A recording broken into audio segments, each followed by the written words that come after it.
वो रहस्यमयी सफर, नई रोमांचक और रोमांटिक कहानी भाग पहली मुलाकात। साल 2019 की बात है। अरमान दिल्ली का रहने वाला एक युवा फोटोग्राफर था।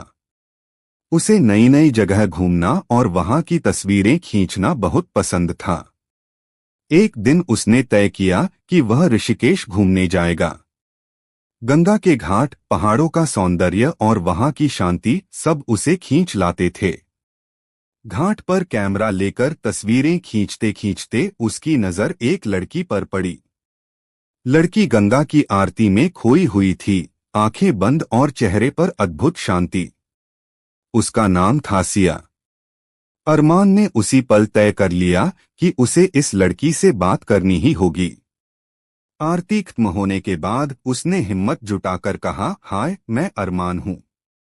क्या आप यहाँ पहली बार आई हैं? सिया ने मुस्कुराकर जवाब दिया, जी हाँ, और आप भी तो पर्यटक लग रहे हैं। उस मुस्कान में कुछ ऐसा था कि अरमान का दिल तेजी से धड़कने लगा। भाग 2, सफर की शुरुआत। अगले दिन सिया और अरमान फिर घाट पर मिले। दोनों ने साथ में चाय पी और बातें की। अरमान को पता चला कि सिया एक लेखक है और कहानियां लिखती है। वह यहाँ अपने नए उपन्यास के लिए प्रेरणा ढूंढने आई थी। धीरे धीरे दोनों साथ में ऋषिकेश के जंगलों, झरनों और पहाड़ों की सैर करने लगे।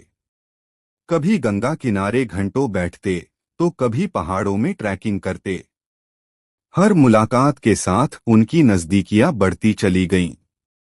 एक शाम गंगा तट पर बैठे बैठे सिया ने कहा, तुम्हें पता है अरमान, कभी कभी मुझे लगता है कि मैं जिस किरदार को अपनी कहानियों में खोजती हूँ वो शायद तुम हो। अरमान उसकी आंखों में देखते हुए बोला, और मुझे लगता है कि मेरी तस्वीरें तभी पूरी होंगी जब उनमें तुम हो।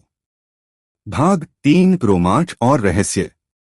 तीसरे दिन दोनों ने जंगल की गहराई में ट्रैकिंग का प्लान बनाया। जंगल शांत था, पर उसमें एक रहस्यमयी सन्नाटा था। चलते चलते अचानक सिया का पैर फिसला और वह ढलान की ओर गिरने लगी। अरमान ने तुरंत उसका हाथ पकड़ लिया। कुछ देर दोनों चट्टान के किनारे लटके रहे। अरमान ने पूरी ताकत से उसे ऊपर खींच लिया। दोनों जमीन पर गिर पड़े। सिया डर के मारे अरमान से लिपट गई और उसके आंसू बह निकले। अरमान ने धीरे से उसके बालों को सहलाते हुए कहा, जब तक मैं हूं तुम्हें कुछ नहीं होने दूंगा। उस पल दोनों की सांसें तेज थीं, दिल करीब था, और आंखों ने जो कहा उसे शब्दों की जरूरत नहीं थी। भाग 4, दिल की बात।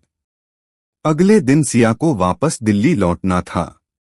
स्टेशन पर खड़े अरमान ने हिम्मत जुटाकर कहा, सिया, क्या हमारी ये कहानी यहीं खत्म हो जाएगी? सिया ने उसकी ओर देखा, मुस्कुराई और बोली, कहानियां कभी खत्म नहीं होती अरमान, वो तो और गहरी होती जाती हैं।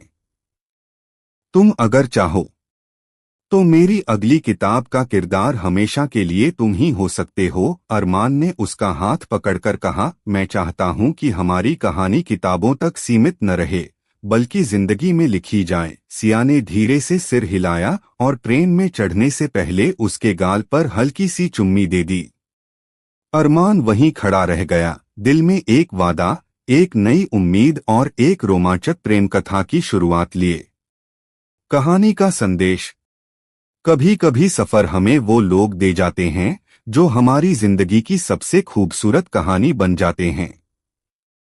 रोमांच और प्यार जब साथ जुड़ जाएं, तो हर सफर एक यादगार दास्तां बन जाता है।